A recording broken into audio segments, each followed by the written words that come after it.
எங்களுக்கு ஓட்டு போடுங்க, மக்களுக்கு வந்து நல்லது பண்ணுவோம் சொல்லி கேட்பாங்க. அப்ப அந்த அரசியல் கட்சிகள் ஏற்கனவே ஆட்சி அதிகாரத்தில் இருந்துட்டாங்க. இருந்து இந்த பகுதியில் இருக்கக்கூடிய மலைகளை எல்லாம் நொறுக்கி கேரளாவிற்கு தொடர்ச்சியா கடத்திக்கிட்டு இருக்காங்க. மதுபானங்களை மக்களுக்கு கொடுக்குறாங்க, தொடர்ச்சியா வரியை உயர்த்துறாங்க. இப்படி வந்து மக்களுக்கு தேவையான எதுவுமே பண்ணாம மக்களுக்கு எதிரான திட்டங்கள் எல்லாமே தொடர்ச்சியா பண்ணிக்கிட்டு இருக்காங்க. அப்ப நம்மளும் ஒரு அரசியல் கட்சியில போய் சேர்ந்து, ஒரு அரசியல் கட்சியில நம்ம போய் சேரணும்னா என்ன நோக்கத்துக்காண்டி போய் சேரணும்னு முதல்ல தெரிஞ்சுக்கணும். ஒரு அரசியல் கட்சி திமுகவுலயோ அதிமுகவுலயோ பாஜகவுலயோ போய் சேரணும்னா அந்த அரசியல் கட்சியில இருந்து மக்களுக்கு தேவையான சேவையா செய்யணும். மக்களுக்கு வந்து இப்ப இந்த இடத்துல கழிப்பற வசதி தேவைப்படுது, அவங்களுக்கு வந்து பள்ளிக்கூடங்கள் தரம் இல்லாம இருக்கு, பள்ளிக்கூடங்கள் கட்டணும், இல்ல மருத்துவமனைகள் தரமானதான் வேணும். அப்புறம் என்ன தரமிட்டு போயிருக்கோ அதை வந்து நம்ம அரசியல் கட்சிகளை வச்சு செய்ய வைக்கணும். அதுக்காக தான் ஒரு அரசியல் கட்சியிலையும் நம்ம வந்து இருக்கிறோம். ஆனா அரசியல் அப்படி இருந்த காலம் மாறி போய் ஒரு அரசியல் கட்சியிலையும் பணம் கொடுக்குறாங்க.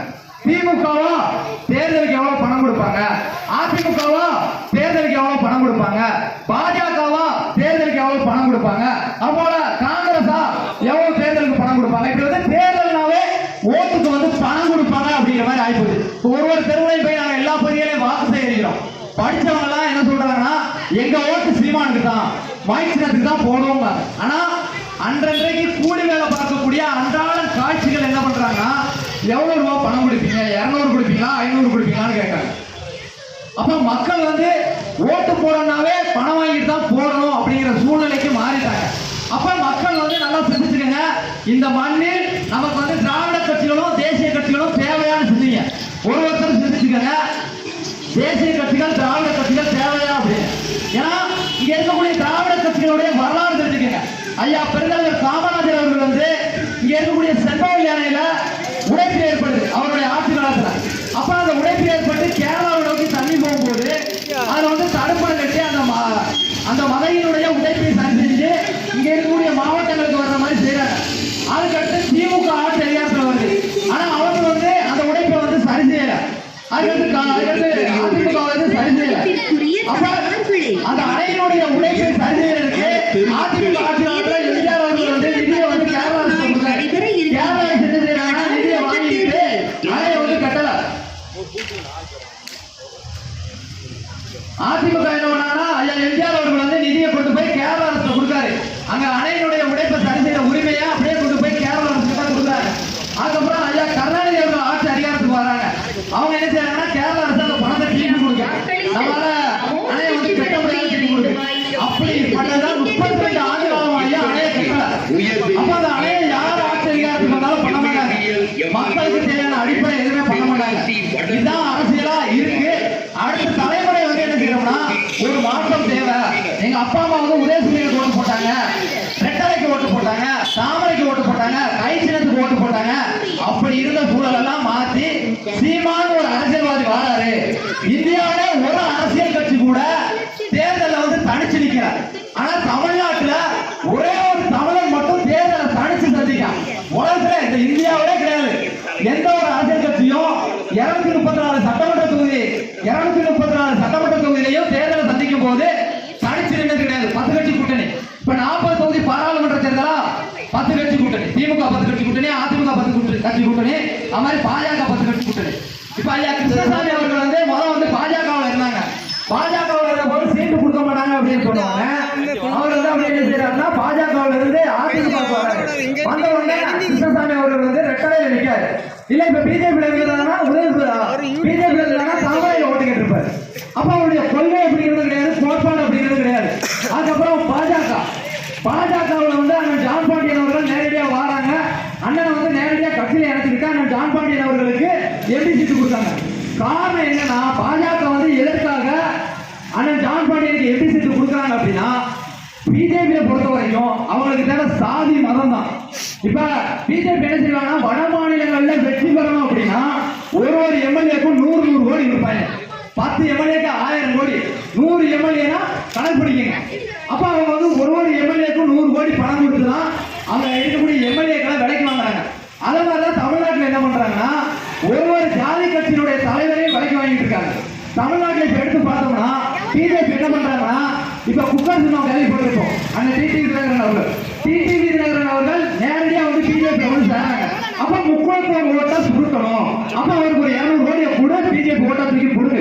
அப்படின்னு சொல்லி முக்குளத்தோர் ஓட்ட புடுங்குறாங்க.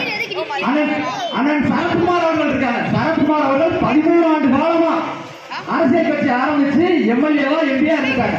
அப்ப அவர் என்ன செய்யலாம் அப்படின்னு பாக்குறாங்க. அப்ப அவங்களுக்கு ஒரு சீட்டு கொடுக்குறோம், 200 கோடி 300 கோடி பணம் தரோம் அப்படின்னு சொல்றாங்க. அண்ணன் சரத்குமார் அவர்களும் கிட்டத்தட்ட தமிழ்நாடு முன்னாடி இருக்காங்க. இருந்தும் அவர் என்ன செஞ்சாங்க, ஒரே நாள் இரவுல கட்சியை கலைச்சிட்டு அப்படியே பாஜக போய் இணைஞ்சாங்க. அது மாதிரிதான் ஜான் பாண்டியன் அவர்களுடைய வாக்கு அவர்களுக்கு தேவை, அதுல போய் இணையறாங்க.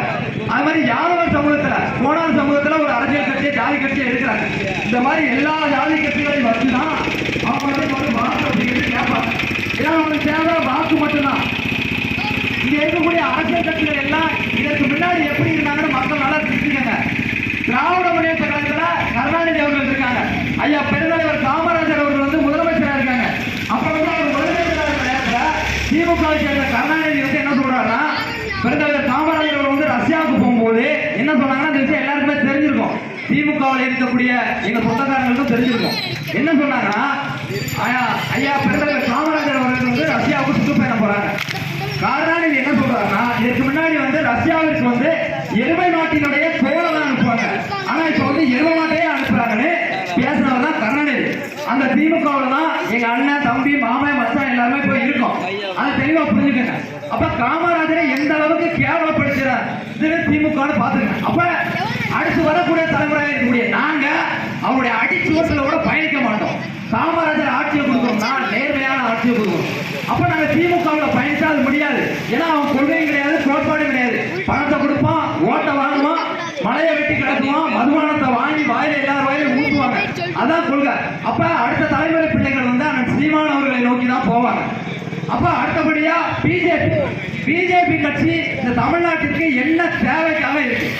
வட இந்திய கட்சிகள், வட இந்தியாவை சேர்ந்த ஒரு இந்திக்காரர் தமிழ்நாட்டில் வந்து மக்களுக்கு ஏதாவது நல்லது பண்ணுவாரா?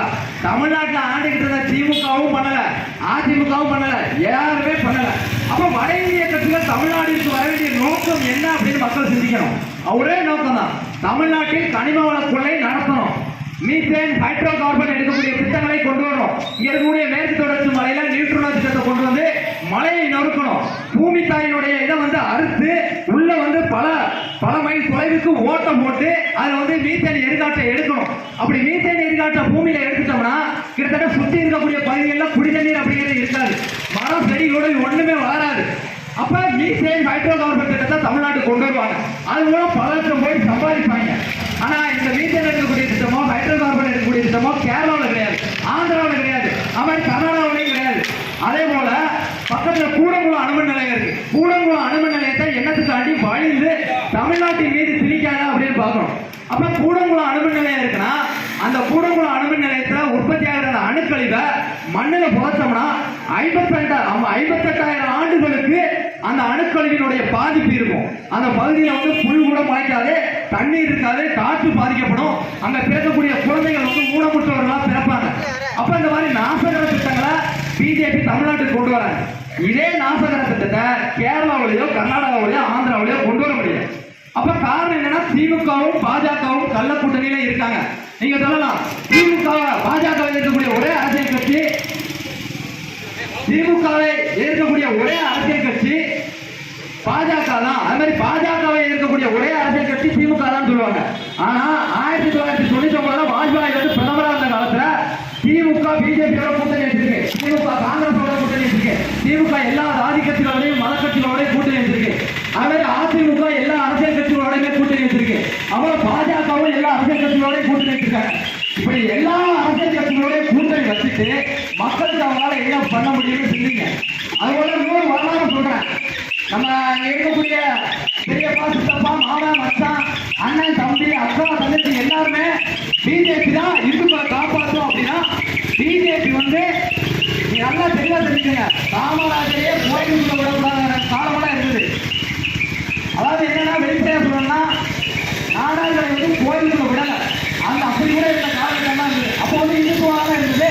அப்ப இந்துக்கள்லாம் எங்க போனாங்க? அதுபோல வந்து ஐயா பெருந்தலைவர் காமராஜர் அவர்கள் வந்து 1966ஆம் ஆண்டு நவம்பர் 7ஆம் தேதி அவர் வந்து டெல்லியில வந்து ஒரு வீட்டில் தங்கியிருக்காரு. அந்த நேரத்துல இந்த அகோரிகள் சொல்லுவாங்க இல்லையா, RSS ஜனசங்கம், இதை சேர்ந்த அந்த RSS காரங்க என்ன பண்றாங்கன்னா பசுவதை தடுப்பு சட்டம் அப்படின்னு ஒரு இதை கொண்டு வர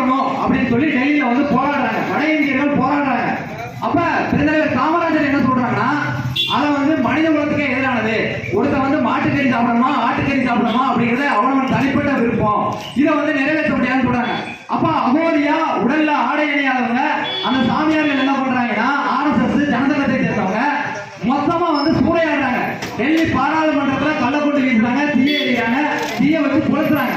அந்த அகோரிகள் அப்படியே கொளுத்திக்கிட்டு வரும்போது என்ன பண்றாங்கன்னா பெருந்தலைவர் காமராஜர் அவர்கள் வந்து மிருகத்தனமான வந்து அந்த மாதிரியான காரியத்தெல்லாம் பண்ணுவாங்க. RSS ஜனசங்கத்தை பார்த்து அந்த பிஜேபி இருக்கு இல்லையா அதை பார்த்து சொன்ன உடனே காமராஜர் தங்கியிருந்த வீட்டுல அவர் உயிரோட கொளுத்தணும் அப்படிங்கிறதுக்காக இந்த ஜனசங்கம் RSS சேர்ந்தவங்க காமராஜர் அவர்கள் தங்கியிருந்த வீட்டை தீய வச்சு கொளுத்துனாங்க. அப்ப காமராஜரை கொளுத்திய கட்சி தான் பிஜேபி. அப்ப இங்க இருக்கக்கூடிய அண்ணன் தம்பி மாமன் மச்சான் எல்லாரும் தெளிவா புரிஞ்சுக்கங்க. காமராஜரை கொளுத்திய கட்சி தான், உயிரோட கொளுத்தணும்னு திட்டமிட்டு அவர் தங்கியிருந்த வீட்டை கொளுத்தின கட்சி தான் பிஜேபி. அப்ப இங்க இருக்கக்கூடிய மான தமிழன் எவனாவது ஒருத்தன் பிஜேபியில சேருவானா அப்படின்னா சேரமாட்டான். ஆனா இல்ல சேர்ந்திருக்காங்கன்னா அது அவருடைய தனிப்பட்ட விருப்பம். ஆனா மக்கள் வந்து பொதுவா சுத்திச்சுக்கங்க, அந்த பிஜேபிக்கு வாக்கு செலுத்தீங்கன்னா பெருந்தலைவர் காமராஜருக்கு நீங்க செய்யக்கூடிய மிகப்பெரிய துரோகம். விருதுநகரிலே கருவாடு விற்கிற கருவாட்டுக்காரி சிவகாமியினுடைய சீமந்த புத்திரன் காமராஜர் சொல்லி பேசினவர் தான் கருணாநிதி. அப்ப திமுக போட்டு போடலாமா? அது மட்டும் இல்லாம காமராஜரே ஒரு தடவை வந்து ஒரு வீட்டுக்கு போயிட்டு திருப்பி வராங்க. அப்ப திமுகவை சேர்ந்த கருணாநிதி கிட்ட வந்து அவர் திரும்ப போறாரு. போகும்போது யாரை பார்த்துட்டு வாரியா அப்படின்னு கேட்காரு கருணாநிதி. நான் வந்து பெருந்தலைவரை சந்திச்சுட்டு வரேன் அப்படின்னு சொல்றாங்க. அப்ப பெருந்தலைவரை சந்திச்சுட்டு வரேன் அப்படின்னு சொன்ன உடனே அப்ப ஒரு இவருக்கு வந்து பெருந்தலைவர்னு ஒரு பேர் இருக்கு அப்படின்னு சொல்லிட்டு கருணாநிதி அவர்கள் வந்து பெருந்தலைவர் இனிமேல் அவருக்கு பேரே இருக்கக்கூடாதுன்னு ஒரு ஊராட்சி மன்ற தலைவருக்கும் பெருந்தலைவர்னு அழைக்கணும்னு சொல்லி வச்சிருக்காங்க. இன்னும் வரைக்கும் அந்த சட்டம் இருக்கு, ஊராட்சி மன்ற தலைவர் எல்லாம் பெருந்தலைவர்னு அழைக்கணும். அப்ப பாருங்க, இப்ப வரைக்கும் பெருந்தலைவர்னு அந்த பேரை வச்சுக்கிட்டு இருக்காங்க. அது மட்டும் பண்ணாங்க. அதிமுக வந்து ஐயா காமராஜர் வந்து மதிய உணவு திட்டத்தை கொண்டு வந்தாங்க. அதை அப்படியே மூடி மறைச்சிட்டு அதுக்கு பின்னாடி வந்து எம்ஜிஆர் மதிய உணவு திட்டம் சொல்லி போட்டாங்க. இப்படி வந்து திருடுறாங்க. அதாவது தமிழர்கள் யாரு பண்ணாலும் அதை வந்து திருடுவாங்க. பசுமான் முத்துராமலிங்க தேவர் வந்து அவரை வந்து யாருமே கொண்டாட மாட்டாங்க. அவரை ஒரு ஜாதிக்கான தலைவரை மாத்திடுவாங்க. காமராஜரை ஒரு சாதிக்கான தலைவரை மாத்திடுவாங்க. அவங்களுக்கு எப்பெல்லாம் தேவைப்படும்னா திமுகவுக்கு ஓட்டு வேணும்னா வந்து போடுவாங்க. தலைவர்கள் வந்து எண்ணிக்கை போடுவாங்க. அதிமுகவுக்கு ஓட்டு வேணும்னா வந்து போடுவாங்க. அது மாதிரி பாஜகவுக்கு ஓட்டு வேணும்னா ஐயா பெருந்தலைவருக்கு வந்து போடுவாங்க. ஆனா இந்த மண்ணுக்கும் மக்களுக்குமா உண்மையா காமராஜர் வழியில நேர்மையா எந்த அரசியல் கட்சியுடைய கூட்டணி இல்லாம மக்களை நம்பி காமராஜர் வந்து என்ன நினைச்சாரோ அதை அவருடைய பேரங்கள் நாங்க வந்து செய்யறோம். ஏன்னா கல்வியை தரமானதா இலவசமா கொடுக்கணும்னு சொல்றாங்க. ஐயா மூடும் போது ஐயா பெருந்தலைவர் காமராஜர் என்ன சொல்றாருன்னா, நீங்க பள்ளிக்கூடம் கட்டணையா ஊரெல்லாம் கட்டணும், 5 கிலோமீட்டருக்கு ஒரு பள்ளிக்கூடத்தை கட்டுங்க, பிள்ளைங்க எல்லாம் படிச்சு வந்துட்டாங்கன்னா நாட்டை காப்பாற்றிட மாட்டாங்களா அப்படின்னு பெருந்தலைவர் காமராஜர் சொல்றாங்க. அப்ப அந்த அமைச்சர் போய் திட்டத்தை தயாரிக்கும் போது ஐயா அரசுல வந்து போதுமான நிதியே இல்ல அப்படின்னு சொல்றாங்க. அப்ப நிதி இல்லைன்னு சொன்ன உடனே பெருந்தலைவர் காமராஜர் என்ன சொல்றாங்கன்னா, பிள்ளைங்க படிக்கிறதுக்காண்டி தெருவா போய் பிச்சை எடுத்தாவது என் பிள்ளைகளை வந்து படிக்க வைப்பேன், பள்ளிக்கூடத்தை கட்டுவோம்னு சொன்னாரு காமராஜர். ஆனா இப்ப திமுகவும் மற்ற கட்சியோட என்ன பண்ணிட்டு இருக்காங்கன்னு பாருங்க.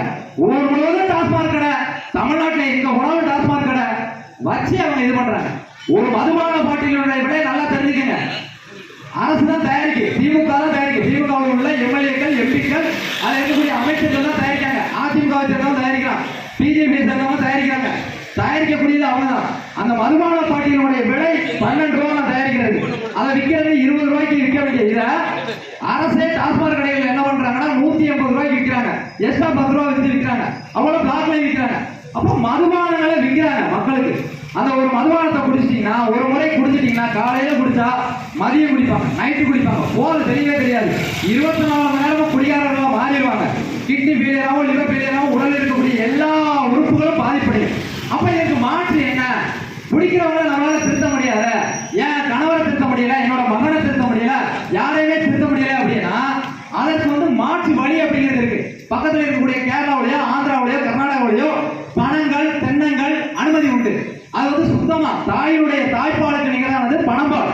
அப்ப பனைமரத்துல இருந்து சொட்டு சொட்டா வரக்கூடிய அந்த பனம்பாலை ஒரு பனையேறி வந்து, அதாவது ரத்தத்தை வந்து வேலையா சிந்தி பனைமரத்துல ஏறி உயிரை பனையை வச்சு இறங்கி கொண்டு வந்து மக்களுக்கு கொடுத்தாங்க. அந்த பனம்பாலை கொடுத்தா போதை பொருள், உடனே பிடிச்சி சிறையில் கூட அப்படிங்க. அப்ப பனம்பால் வந்து போதை பொருள்னா கோட்டு ஆப்பு புள்ளி இதெல்லாம் என்ன புனித தீர்ந்தமான எங்க அண்ணன் கேட்பாங்க. அதே கேள்வியை தான் நாங்க திருப்பி கேட்கிறோம். இந்த திமுகவை பார்த்தும் மற்ற அரசியல் கட்சிகளை பார்த்தோம். அப்ப அது வந்து புனித தீர்த்தமா? அதுதான் போதைப் பொருள். அதுலதான் அதிக போதைப் பொருள் கலந்துருக்கு. அப்ப கல்ல குடிச்சா எவனும் சாக மாட்டான், 100 வயசு ஆனாலும் கம்பீரமா இருப்பான். அப்ப கல்லை வந்து தடை பண்றதுக்கு காரணம் இதுதான். ஏன்னா அவங்களுக்கு வந்து வியாபாரம் ஆகாது, அதனாலதான் கல்லை வந்து தடை பண்ணாம இருக்காங்க. அப்ப மக்கள் தெளிவா புரிஞ்சுக்கங்க, கல்லை தடை பண்ணாததுக்கு காரணம் இதுதான். அப்ப நாம் தமிழர் கட்சியினுடைய ஆட்சி காலத்துல மக்களுக்கு என்ன அடிப்படை தேவை, ஒரு வீட்டுல எப்படி எல்லாம் மக்கள் வந்து கஷ்டப்படுறாங்க, அடிப்படை தேவை என்ன? ஒரு வீட்லயும் ஒரு கல்வி கடனாளி இருப்பான். ஆரம்ப கல்வி முதல் ஆராய்ச்சி கல்வி வரைக்கும் தரமானதா இலவசமா கொடுக்கும். தனியார்ல என்ன கல்வி கொடுக்குறாங்களோ அதே கல்வியை எங்கள் அண்ணன் சீமானுடைய ஆட்சி காலத்துல கட்டாயம் கொடுப்போம். ஏன்னா அதிகாரம் இருக்கு, ஆண்டோடு இருக்கு. கல்விக்கு மட்டும் 40,000 கோடி 50,000 கோடி ஒதுக்குறாங்க, மருத்துவத்துக்கு 40,000 கோடி 50,000 கோடி ஒதுக்குறாங்க. ஆனாலும் நம்ம வீட்டுல எல்லாருமே கல்வி கடன் வாங்கியிருக்காங்க. படிக்கிறதுக்கு இடத்த வச்சு தான் படிக்கிறோம், இல்ல 2 பைசா 3 பைசா வட்டிக்கு கடன் வாங்கி தான் படிக்கிறோம் அப்படிங்கக்கூடிய சூழல் தான் இருக்கு. இப்போ வந்து மருத்துவத்தை தரமானதா இலவசமா உலக தரத்துல எங்க அண்ணன் சீமான் அவர்கள் கொடுப்பாங்க. அதுக்கு 50,000 கோடி 60,000 கோடி ஒதுக்குது இந்த அரசு மருத்துவமனைக்கு போனா இருக்கைகள் கிடையாது, அவங்களுக்கு வந்து செவிலியர்கள் கிடையாது, மருத்துவர் கிடையாது. இரவு ஒரு 12 மணிக்கு குழந்தைக்கு வந்து உடம்பு சரியில்லைன்னு போனோம்னா அங்க வந்து அவங்க மருந்து இல்ல, இப்ப பார்க்க முடியாது, டாக்டர் இல்ல அப்படின்னு அனுப்பி விடுறாங்க. அப்ப மருத்துவத்தினுடைய தரம் அப்படிங்கிறத கெட்டு போச்சு. ஆனா 40,000 கோடி 50,000 கோடி நிதி ஒதுக்குறாங்க. அந்த நிதி எல்லாம் எங்க போகுது அப்படிங்கிறத எல்லாரும் சிந்திக்கணும். அப்ப மக்களுக்கு தரமான மருத்துவத்தை அந்த சீமானுடைய ஆட்சியில் கட்டாயம் கொடுப்போம். இதுக்கு நீங்க பண்ண வேண்டியது என்னன்னா, அதிகாரத்தை மக்கள் வந்து நாம் தமிழர் கட்சியினுடைய கைகளில் கொடுக்கணும். இந்த மைக் சின்னத்தை வாக்கு மட்டும்தான் அடுத்த தலைமுறைக்கான அரசியல் அப்படிங்கிறது மாறும். அதுமாதிரி ரேஷன் அரிசி வாங்கி சாப்பிடுறோம் இல்லையா, தூய குடிநீர் இலவசம். நாம் தமிழர் ஆட்சி காலத்துல தூய குடிநீர் இலவசம்னா இப்ப தாமிரபரணி குடிநீர் வருது, வீட்டுக்கு 106 ரூபா வசூலிக்காங்களா? அப்ப குடிநீருக்கு வந்து மாதம் கட்டணம் வசூலிச்சுட்டு ரேஷன் கடையில 15 கிலோ 20 கிலோ 25 கிலோ இலவசமா போடுறாங்க. அப்ப 1 கிலோ ரேஷன் அரிசிலையும் ஊழல் நடக்கு. இதை வந்து பல 100 கோடி அதை ஊழல் பண்ணி சம்பாதிக்கிறாங்க அரசியல்வாதிங்க. அதனாலதான் தரமற்ற அரிசியை போட்டு திரும்ப அது அவங்களுக்கே போய் அதுல வந்து பல 1000 கோடி ஊழல். அந்த அரிசியில ஊழல் பண்ற காரணம் அதுதான். அப்ப குடிநீரை இலவசமா கொடுத்துட்டு நீங்க அதுக்கு பணம் வாங்கின பிரச்சனை இல்லையே, தரமான அரிசியை கொடுக்குறாங்க, கொடுக்கல. அப்ப அரசியல்வாதிங்க அதான் காரணம். அப்ப நாம் தமிழர் அண்ணன் சீமானவருடைய ஆட்சி காலத்துல தூய குடிநீர் எல்லா வீடுகளுக்குமே கொடுப்போம். அது மாதிரி ஜிஎஸ்டின்னு ஒரு வரியை போட்டிருக்காங்க, எல்லாருக்கும் தெரியும். எல்லாருமே என்ன வந்து என்ன வேணாலும் திட்டிக்கலாம், நாம் தமிழர் கட்சிக்காரங்க வந்து அப்படி பண்றாங்க இப்படி பண்றாங்க, பிஜேபி மாதிரி வருமா, கோயிலை கட்டுறது பிஜேபி தான் கட்டுது, அயோத்தியில ராமர் கோயில் கட்டியிருக்காங்க, இங்க இருக்கக்கூடிய எல்லா கோயில்களையும் பாதுகாக்கும், இந்துக்களை இது பண்றோம், ஒருத்தருக்கும் காப்பீடு திட்டத்தை கொண்டு வந்தோம், நாங்க வந்து கேஸ் சிலிண்டர் கொடுத்தோம், எவ்வளவுமா காப்பீடு திட்டம் கொடுக்கும், ஒருத்தருக்கும் காப்பீடு திட்டம் கொடுக்கும், மருத்துவ காப்பீடு திட்டம் கொடுக்கும், அந்த திட்டம் கொடுக்கும், இந்த திட்டம் கொடுக்கும், இவ்வளவு திட்டம் கொடுக்கும், முத்ரா கடன் கொடுக்கும், அந்த கடன் கொடுக்கும், இந்த கடன் கொடுக்கும், மானியம் கொடுக்கும், எல்லாம் கொடுங்க. ரைட்டு, எல்லாமே எப்படி கொடுக்கீங்க? மக்களுக்கு கடனாக கொடுக்குறீங்க. முத்ரா கடனா அவனோட அதிகாரத்துக்கு கடனாளி ஆக்குவாங்க. படிக்கக்கூடிய பிள்ளைகளுக்கு கல்வி கடன் கொடுக்கீங்களா, அவனோட 3 லட்சம் 4 லட்சத்துக்கு கடனாளி ஆக்குவீங்க. மகளிருக்கு கடன் கொடுக்கீங்களா, மகளிரை கடனாளி ஆக்குவீங்க. அப்ப விவசாயி கடனாளி ஆகும், வீட்டுல அப்பா கடனாளி ஆயிடுவாரு, பிள்ளை வந்து கல்வி கடனாளி ஆயிடுவான், வீட்டுல இருக்க அம்மா மகளிர் சுய உதவி குழுவோட கடன் வாங்கி அங்க ஒரு கடனாளி ஆயிடுவாங்க. அப்ப இதெல்லாம் மாற்றணும். கல்வியை தரமா கொடுத்தா கல்வி கடன் வாங்க வேண்டாம், அதை அரசு பண்ணணும். மருத்துவத்தை தரமானதாக்கா வீட்டுல வயசானவங்க இருந்து எல்லாத்திற்கும் எம்பி எம்எல்ஏக்கு என்ன மருத்துவ சிகிச்சை கொடுக்குறாங்களோ அதே சிகிச்சையை பாமரர்களுக்கும் உலக தரத்துல கொடுக்கணும். ஐயா காமராஜர் அவர்கள் இருந்தாங்கன்னா இப்ப எந்த ஆட்சியினுடைய கொள்கையை வந்து ஐயா வந்து பண்ணுங்களா, என் பேரங்க பண்றதானா சரி அப்படிம்பாரு. ஏன்னா பிள்ளைகளை படிக்க வைக்கணும், இலவசமா படிக்க வைக்கணும், யாரையும் கடனாளி ஆகக்கூடாது. அது வந்து மருத்துவத்துல நம்ம எல்லாம் சாகுறாங்க, வயசானவங்க சாகுறாங்க, எல்லாரும் குடியான ஆகுறாங்க அப்படின்னு ஐயா காமராஜர் என்ன சொன்னாருன்னா, குடியான ஆக்குறாங்கன்னு கடைசி நேரத்தில் ஐயா காமராஜர் வந்து வருத்தப்பட்டாங்க. திமுக ஆட்சி வந்தோடனே மக்கள் எல்லாம் இப்படி குடியாரங்களா மாத்திட்டு இருக்காங்கன்னு வருத்தப்பட்டாங்க. அப்ப குடிக்கிறத ஒழிக்கணும். கல்லு தென்னங்கள் பணங்கள்ல வந்து அரசு வந்து பரிசோதித்து அதை மக்களுக்கு கொடுக்கணும். ஏன்னா சாத்தியமாடா போட்டு ஆப்பனா வாங்கி குடிச்சிட்டு செத்து போவாங்க, தென்னங்கல்லு பணங்கல்லு பணமரத்துல இறக்குறதெல்லாம் மக்களுக்கு கொடுக்கறதா சாத்தியமா, போதக்கூடிய போட்டு எல்லாம் விற்க ஆரம்பிச்சிருவாங்க அப்படிம்பாங்க. அப்ப இந்த சாராயத்தெல்லாம் விற்கலையா, மதுபான பாட்டிலாம் விற்கலையா, மது ஒழிப்புக்குன்னு தனியா துறை இருக்கு, அதுக்கு தனியா அமைச்சர் இருக்காரு. இப்படி எல்லாத்துக்கும் அமைச்சர் இருக்கும் போது காவல்துறை நேரடியா அந்த பகுதியில வந்து ஒரு சொசைட்டி வச்சு அந்த பணமாக நேரடியா வாங்கி அதை பதப்படுத்தி அதை பாட்டில்கள் அடைச்சு அதை பரிசோதித்து அதுல போதைப் பொருள் எந்த அளவுக்கு இருக்குது அப்படின்னு பார்த்து சுத்தமானதா அப்படின்னு பார்த்து நேரடியா அரசை விநியோகம் பண்ணாங்கன்னா மக்கள் யாரும் மதுவுக்கு அடிமையாக மாட்டாங்க. தென்னம்பால் பணம்பால் கொடுக்கலாம், சாத்தியமாகும். அது பக்கத்தில் இருக்கக்கூடிய கேரளாவில் சாத்தியமாகும் போது தமிழ்நாட்டில் ஏன் சாத்தியமாகல? காரணம் ஆண்டுக்கு இருக்கக்கூடிய திமுகவை சேர்ந்தவங்களே மது ஆள வச்சுக்கிறதா. அவங்க கட்டாயம் கொடுக்க விட மாட்டாங்க. அப்போ மக்களை வந்து என்ன பண்ணுவாங்கன்னா பாக்கிற்கு பணம் வாங்க வைப்பாங்க. வீட்டில் இருக்க ஆண்களை வந்து மதுவுக்கு அடிமையாக்குவாங்க. அப்போ மதுவிற்கு அடிமையானா இன்னைக்கு குடிக்கிறாங்க நாளைக்கு குடிக்கிறாங்கன்னா குடிக்கிட்டே தான் இருப்பாங்க. அப்போ மதுவிற்கு ஆண்களை அடிமையாக்கிட்டாங்க. பெண்களை வந்து அவங்க கஷ்டப்பட்டு ஒரு 300-400 சம்பாதிக்கிறாங்கன்னா தேர்தல் நேரங்களில் 500 ரூபா கொடுக்குறோம், ஓட்டு போட்டுருவோம், உதயசூரியனுக்கு போட்டுருவோம், ரத்தனைக்கு போட்டுருவோம், தாமரைக்கு போட்டுருவோம் அப்படின்னு நினைப்பாங்க. அப்ப யார் அவங்களுடைய அரசியல் கட்சியினுடைய தலைமை யாரு, அவருடைய கொள்கை என்ன, கோட்பாடு என்ன, இவர்களுக்கு நம்ம வாக்கு செலுத்துறோம்னா அடுத்த தலைமுறை எந்த லெவலுக்கு போவோம் அப்படிங்கிறத சிந்திக்கணும். ஏன்னா இது வந்து மிக முக்கியமான தேர்தல். பாராளுமன்ற தேர்தல்லாம் ரொம்ப சாதாரணமா நினைக்கிறாங்க யாருமே. இப்ப அண்ணன் ஜான் பாண்டியன் வந்தாங்க, தாமரைக்கு ஓட்டு போட்டோன்னு கேட்டாங்க. நம்ம எல்லாம் இந்துக்கள் அப்படின்னு சொல்லிட்டு ஓட்டு போட்டக்கூடாது. ஏன் அப்படின்னா ஒரு கொள்கை என்னன்னு பார்க்கணும். கொள்கை பார்க்காம வாக்கு செலுத்தணும்னா அடுத்த தலைமுறை கட்டாயம் வந்து கஷ்டப்படுவாங்க. என்னுடைய தலைமுறையில நான் கஷ்டப்பட்டேன். நான் கல்வி கடனாளி ஆகிட்டேன். என்னுடைய தகப்பன் வந்து விவசாய கடனாளி ஆகிட்டாரு. இப்ப எல்லாரும் கடனாளி ஆகிட்டாங்கன்னா அடுத்த தலைமுறை அந்த லெவலுக்கு வந்து போகக்கூடாது. அப்ப அரசியலை மாற்றணும், மாற்ற அரசியல் வரணும். அப்ப அதற்கு வந்து நாம் தமிழர் கட்சியினுடைய மைக் சின்னத்துல 8வது வரிசை 8ல மைக் சின்னத்துல உங்களுடைய வாக்குகளை செலுத்தின இசைமதி வளர்ந்து இருக்கும். இங்க செலுத்தக்கூடிய ஒவ்வொரு வாக்குகளும் அண்ணன் சீமான் அவர்களுக்கு நேரடியாக போய் சேரும், நேர்மையான வாக்குகளா போய் சேரும். எந்த கட்சியோடையும் கூட்டணி கிடையாது. 2021 சட்டமன்ற தேர்தலில் தனிச்சு நின்று 32 லட்சம் வாக்குகளுக்கு மேல வாங்க ஒரே ஒரு அரசியல் கட்சி நாம் தமிழர் கட்சி தான். எங்க நீங்க திமுகவை தனித்து நிக்க சொல்லுங்க, நிக்க மாட்டாங்க. அதிமுகவை தனித்து நிக்க சொல்லுங்க, நிக்க மாட்டாங்க. இல்ல பிஜேபி நிக்க சொல்லுங்க, தேசிய கட்சி தானே, பிரதமரா இருக்காருல்ல, தனிச்சு நிக்கவே மாட்டாங்க. அப்ப இந்த மக்களை மட்டுமே நம்பி யாரோடைய கூட்டணி இல்லாம தனிச்சு நிக்கிறது நாம் தமிழர் கட்சி மட்டும்தான். அடுத்த தலைமுறை பிள்ளைகளை செஞ்சீங்க. அரசியல் அப்படிங்கிறது இது இல்ல அப்படிங்கிறத புரிஞ்சுக்கங்க. மற்ற கட்சிகள் வந்து சாதியை சொல்லியும் மதத்தை சொல்லியும் உங்களுக்கு வந்து மதுபான பாட்டில்களை கொடுத்தும் பணத்தை கொடுத்தும் வாக்கு கேட்கிறாங்க. நாங்க அதெல்லாம் கொடுக்க மாட்டோம். எங்க சொந்த பணத்தை சித்தாள் வேலையோ பெயிண்டர் வேலையோ வயல்ல வேலை பார்க்குறவங்களோ இருந்தா 100-200 பணம் போட்டு 1000-2000 பணம் போட்டு மக்களே மக்களுக்காக தன்னெழுச்சியா வந்து ஒரு பெரிய அரசியல் புரட்சியை ஏற்படுத்துறதுக்காக அண்ணன் சீமானவருடைய தலைமையில நாம் தமிழர் கட்சியை ஏற்று அதன் கொள்கைகளை வந்து மக்கள்கிட்ட சொல்லி மக்கள்கிட்ட இதுதான் அரசியல், உங்களுடைய அடுத்த தலைமுறைக்கானதான் அரசியல், இந்த தலைமுறையிலே என்னுடைய தகப்பன் வந்து குடிச்சு இறந்து போயிடணும் அப்படின்னு பண்ணது அரசியல் கிடையாது. என்னுடைய பிள்ளையை கல்வி கடனாளி ஆக்குறதுக்கு பேர் அரசியல் கிடையாது. அவரை விவசாயத்துக்கு கடனாளி ஆக்குறதுக்கு பேரு அரசியல் கிடையாது. அடுத்த தலைமுறை வாழ்வதற்கான அரசியலை விதைக்கணும் அப்படிங்கிற அரசியலை எனக்கு மேல இருக்கக்கூடிய பெரியவங்களுக்கு அரசியலை அவர்களுக்குள் புகுத்தி அந்த அரசியலை அவரை உள்வாங்கி தெளிவாக அவங்க கிட்ட எங்களுடைய சின்னத்திற்கு வாக்கு செலுத்துங்க, அண்ணன் சீமானவுடைய கொள்கை இதுவா இருக்கு, அவருக்கு வாக்கு செலுத்துங்க அப்படின்னு சொல்லி மக்கள் கிட்ட நாம வந்து கேட்கிறோம். எங்களுடைய சொந்த பணத்தை போட்டு செலவு பண்ணி கேட்கிறோம். இப்ப இந்த தென்காசி பாராளுமன்ற தொகுதினா சாதாரண நினைக்காதீங்க. சாதாரண நம்ம ஒரு 500 ரூபாய் ஓட்டு போட்டுட்டு முடிஞ்சு போச்சுங்க, பாட்டில் வாங்கிட்டு ஓட்டு போட்டு முடிஞ்சிட்டு நினைக்காதீங்க. இது வந்து மிகப்பெரிய பிரச்சனைக்குள்ள கொண்டு போய் விடும். நம்மள அடுத்த தலைமுறையே கேள்விக்குறியானதை மாற்றும் அப்படிங்கிறத உள்வாங்கிக்கங்க. என்ன அப்படின்னா தென்காசி பாராளுமன்ற தொகுதினா தென்காசி சட்டமன்ற தொகுதி, அடுத்து இருக்கக்கூடிய கடைநல்லூர் சட்டமன்ற தொகுதி, வாசனூர் சட்டமன்ற தொகுதி, அது மாதிரி சங்கரன்கோயில் சட்டமன்ற தொகுதி, அடுத்து விருதுநகர் மாவட்டத்தில் இருக்கக்கூடிய ராஜபாளையம் சட்டமன்ற தொகுதி, அதுக்கடுத்து இருக்கக்கூடிய ஸ்ரீவில்லிபுத்தூர் சட்டமன்ற தொகுதி, இப்படி 6 சட்டமன்ற தொகுதியை சேர்ந்ததுதான் ஒரு பாராளுமன்ற தொகுதி. அப்ப இந்த பாராளுமன்ற தொகுதிக்குள்ள மலையை வெட்டி கடத்துறாங்க. சரியா? யாரும் பார்த்து நிறுத்தல, மதுபானங்களை விற்கிறாங்க, யாருமே தடுத்து நிறுத்தல. அப்ப இப்ப திமுக சொல்லுவாங்க தேர்தல் அறிக்கையில நாங்க வந்து அடுத்து இருக்க தலைமுறைக்கு வந்து கல்விக்கடனை ரத்து பண்ணிடுவோம், கனிமவள கொள்கை தடுத்து நிறுத்தம் கொடுப்பாங்க. அதே அதிமுக ஐயா கிருஷ்ணசாமி அவருடைய சுண்டறிக்கையை பார்த்தோம்னா இங்க இருந்து கேரளாவிற்கு கனிமவளங்களை கடத்திட்டு போறதை தடுத்து நிறுத்தம் போட்டிருப்பாங்க. பிஜேபி என்ன பண்ணிருப்பாங்க, ஜான் பாண்டியன் அவர்கள் இதுல கனிமவள கொள்கையை தடுத்து நிறுத்தம் போட்டிருப்பாங்க.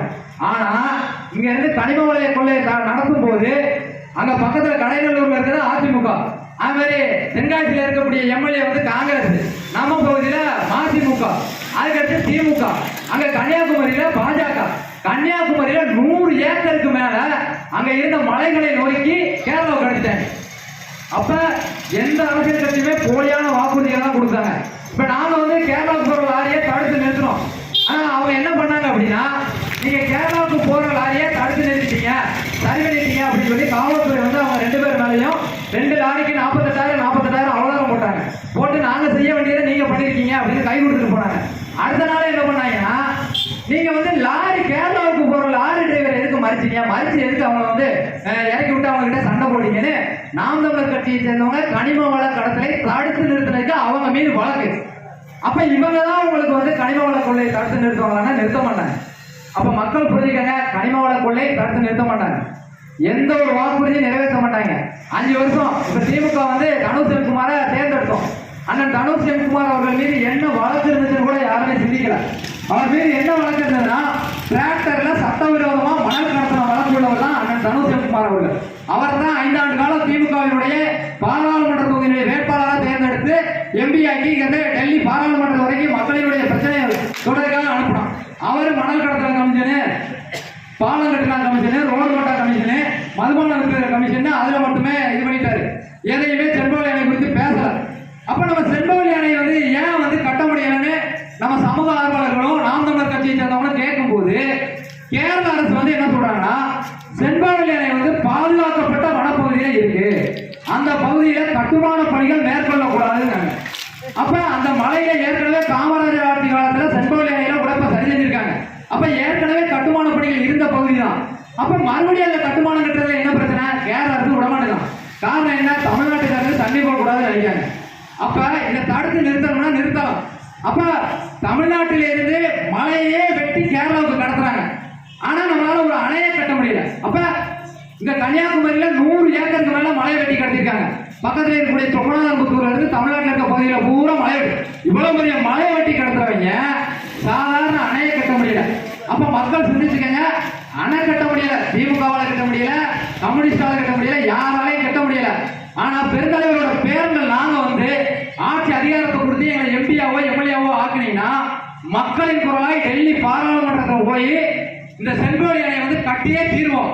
ஏன்னா இரு மாநிலங்களினுடைய பிரச்சனையை அங்க போய் பாராளுமன்றத்தில் சொல்லி அந்த பிரச்சனையை சரி செய்யலாம். அதை செய்யணும், அதை செய்யல, கட்டாயம் நாங்கள் வந்து செய்வோம். அதுக்காக தான் நாம் தமிழர் கட்சி பிள்ளைகள் வந்து தெருவா இந்த விஷயத்தை வந்து பேசிக்கிட்டு இருக்கோம், இந்த அரசியலை வந்து பண்ணிட்டு இருக்கோம். அப்ப அதிகாரத்தை வந்து யார் கையில கொடுக்கணும்னு மக்களை தீர்மானிச்சுக்கங்க. நீங்க தேர்தலில் வாக்கு செலுத்தும் போது இவன் தெரிஞ்சவன், இவன் வந்து எனக்கு எதிரானவன், இவன் என்னை இப்படி பேசிட்டான், என்ன அப்படி பேசிட்டான், இவன் நான் பிஜேபி பரம்பரை திமுக, நான் பரம்பரையா அதிமுகவில் இருக்கேன், கிருஷ்ணசாமிக்கு தான் ஓட்டு போடுவேன், அவர் பிஜேபியில இருந்து அதிமுகவுக்கு வந்தாலும் நான் ரெட்டலைக்கு ஓட்டு கேட்டு கிருஷ்ணசாமிக்கு தான் ஓட்டு கேட்பேன், கிருஷ்ணசாமிக்கு தான் ஓட்டு போடுவேன். அது மாதிரி ஐயா ஜான் பாண்டியன் அவர்கள் வந்து பிஜேபியில இருக்காங்க, ஐயா ஜான் பாண்டியன் அவர்களுக்கு தான் நான் தாமரையில ஓட்டு போடுவேன் அப்படின்னா நீங்க வந்து அடுத்த தலைமுறைக்கு செய்யக்கூடிய மிகப்பெரிய துரோகம் அப்படிங்கிறத தெரிஞ்சுக்கங்க. ஏன்னா இப்ப பிஜேபி இருக்கு இல்லையா, பிஜேபி நம்ம பயன்படுத்தக்கூடிய பைக்குங்க எல்லாருமே பயன்படுத்துவோம். ஒரு பைக்லயும் 1 லிட்டர் பெட்ரோல்லையும் 50 ரூபாய் வரியா கட்டுறோம். அது மட்டும் இல்லாம 2 வீலரு, காரு இதெல்லாம் இருக்கக்கூடிய உதிரி பாகங்கள்ல கிட்டத்தட்ட 28% வரி கட்டுறோம். அப்ப 28% வரினா 1000 ரூபாய் ஒரு டயரோட விலைனா 280 ரூபாய் வரி கட்டுறோம் மக்கள் வந்து. ஆனா ஒரு பெட்டி கடையில போயிட்டு ஒரு பொருள் வாங்குறோம்னா ஒரு கடையில 7 ரூபாய், ஒரு கடையில 10 ரூபாய், ஒரு கடையில 11 ரூபாய் இருந்தா அவன் 7 ரூபாய்க்கு கொடுத்தா நீ 11 ரூபாய்க்கு கொடுத்தா நம்ம சண்டை விடுவோம். அப்ப ஒரு கடைகள்லயே நம்ம இப்படி கேட்கும், ஒரு காய்கறி வித்தா விவசாயி கிட்ட நீ அதிகமா வந்து வித்தான்னு கேட்கும். ஆனா அரசு 28% வரி விதிக்காங்க. ஒரு கடையில் இருக்கக்கூடிய வியாபாரிகளுக்கு கூட 28% லாபம் கிடைக்காது. ஆனா அரசு ஒரு பைக்கினுடைய டயருக்கு 28% வரி போட்டு வாங்குறாங்க. 14% மாநில அரசுக்கு, 14% வந்து மத்திய அரசுக்கு. அப்ப 1000 ரூபாய்க்கு 280 ரூபாய் வரி வாங்குறாங்க. அது மட்டும் இல்லாம வீட்டுல வந்து குடிநீருக்கு வரி வாங்குறாங்க. அவங்களோட தீர்வரிசைக்கு பல மடங்கு உயர்த்திட்டாங்க. அது மட்டும் இல்லாம மின்சாரத்தினுடைய கட்டணத்தை உயர்த்திட்டாங்க. இப்படி எல்லாத்தையுமே உயர்த்திட்டாங்க. ஆனாலும் மக்களுக்கு அடிப்படை தேவைகளை பூர்த்தி செய்ய முடியல. அப்ப இதுக்கெல்லாம் நாடுதான் வந்து கடல்ல இருக்கப்பா, நாடு வந்து 7 லட்சம் கோடி 8 லட்சம் கோடி கடல்ல இருக்க, எப்படி என்னையா பண்றது அப்படின்னு கேட்டோம்னா எங்க அண்ணன் சீமான் அவர்கள் ஆட்சி வரையில தெளிவா சொல்லியிருக்காங்க. ஆடு மாடு மேய்த்தல் அரசு பணி, விவசாயம் அப்படிங்கிறத அரசு பணின்னு சொல்லியிருக்காங்க. ஆடு மாடு மேய்த்தல் அரசு பணினா திமுகலாம் திரிப்பாங்க. ஏன் ஆடு மாடு மேய்க்கிறதா அரசு பணியா, ஆடு மேய்க்கிறது அரசு பணியா, மாடு மேய்க்கிறது அரசு பணியா, விவசாயம் பண்றதெல்லாம் அரசு பணியா? அப்ப விவசாயம் வந்து போர் போடாம என்ன திரும்பாங்க தெரியல. அப்ப விவசாயம் பண்றதெல்லாம் அரசு பணியானே ஏழமா கிண்டல் பண்றாங்க திமுக வச்சிருந்தவங்க, அதிமுக வச்சிருந்தவங்க, பாஜக வச்சிருந்தவங்க. ஆனா பாலினுடைய சந்தை மதிப்பு ஆண்டவருக்கு 3.5 லட்சம் கோடி. அப்ப 3.5 லட்சம் கோடினா அந்த பாலின் மூலம் மட்டுமே ஒரு வருஷத்துக்கு 3.5 லட்சம் கோடினா 2 ஆண்டுகள்ல 7 லட்சம் கோடி. நாட்டினுடைய கடன் 7 லட்சம் கோடி, 8 லட்சம் கோடி. அப்ப 3 ஆண்டுகள்ல தமிழ்நாட்டினுடைய கடனை நாம் அடைச்சிடலாம். பாலின் சந்தை மதிப்பை மட்டும் வச்சு சொல்றேன்.